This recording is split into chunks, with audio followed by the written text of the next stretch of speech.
derived from architecture or nature or things they see around their, in their environment. So every element finds its way into the Chittara painting, right?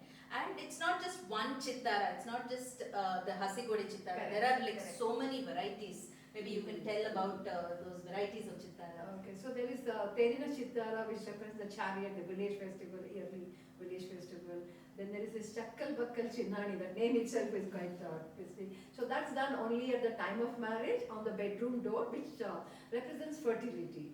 And then there is Tirgemani Chittara. Tirgemani Chittara, there is a wooden plank, and Sagara and all, is very famous for wood carving and sandwood carving. So beautifully carved, and that is adapted by the women with her creativity and imagination as a Tirgemani Chittara. So the name is Tirgemani, so she calls that Tirgemani Chittara. Then what else is there? Then Hadnar Mole Chittara. So there are 16 corners, to begin with. So there are like you can count 16 corners, and depending on the space and again your creativity, you can expand that to 100 and odd, whatever. Yeah, multiples of 8, multiples of 4, or multiples of 8. You can just. And it is an endless loop. If you look at it, there's no starting point and ending so point. much geometry in that, right? Yeah. And that's, I think, an example of not just reflective, it's not just vertical reflection, even a horizontal reflection, it's symmetrical. Diagonal, it's reflective, it has a reflection. So another craft that is very rampantly practiced, not anymore, but used to be, and it's part of a lot of their rituals, it's called the Ichalu Chape weaving or Ichalu grass mats.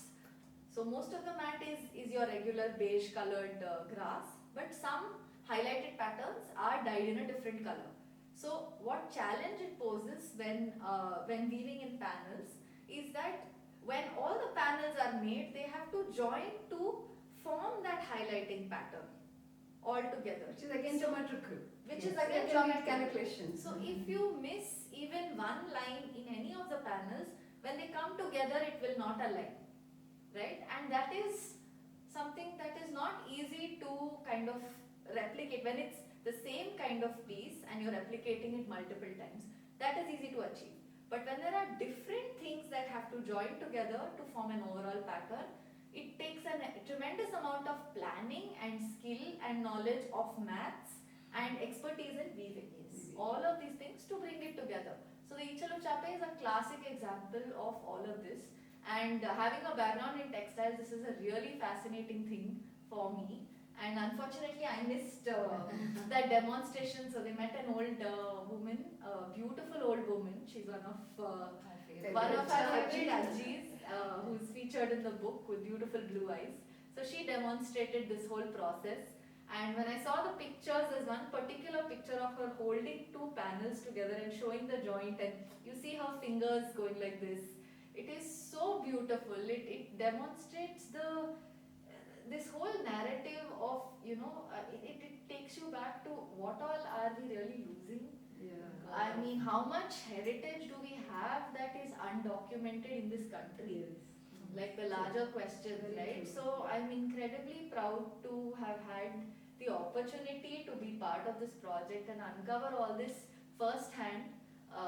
It's been a very rewarding process that I will carry through my life.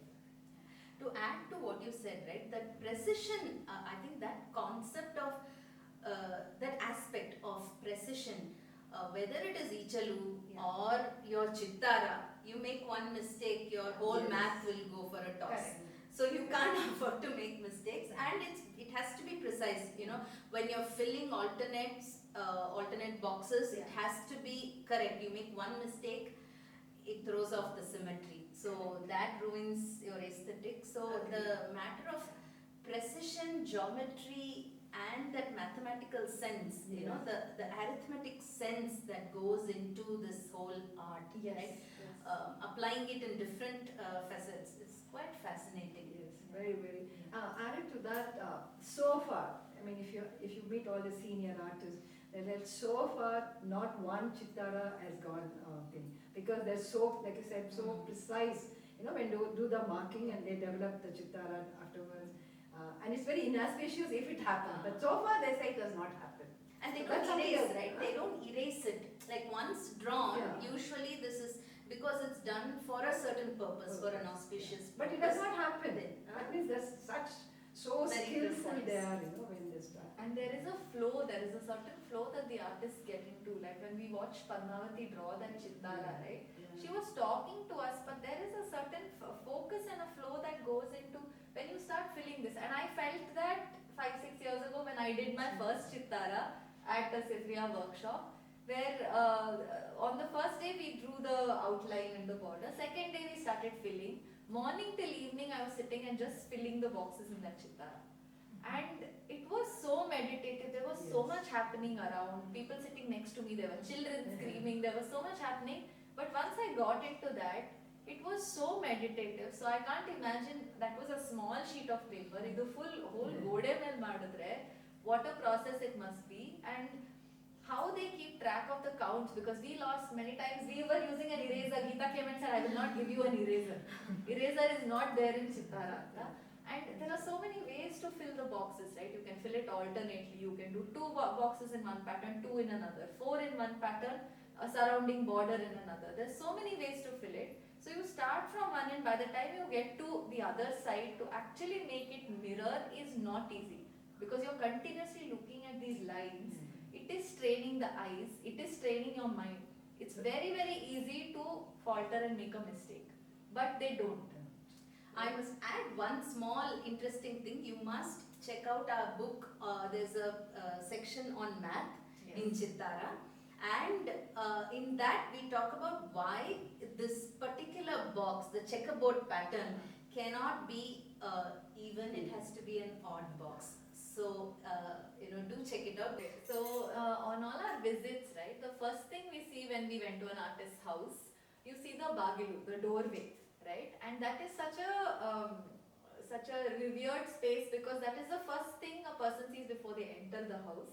So what impression are you creating for your visitors, right? So they make it incredibly aesthetic, right from the threshold of the hosilu, where there are small Chittara designs drawn sometimes of kolis, of chenduhu, and also they have a small bowl or a small pot kept with water and some flowers freshly picked from their garden.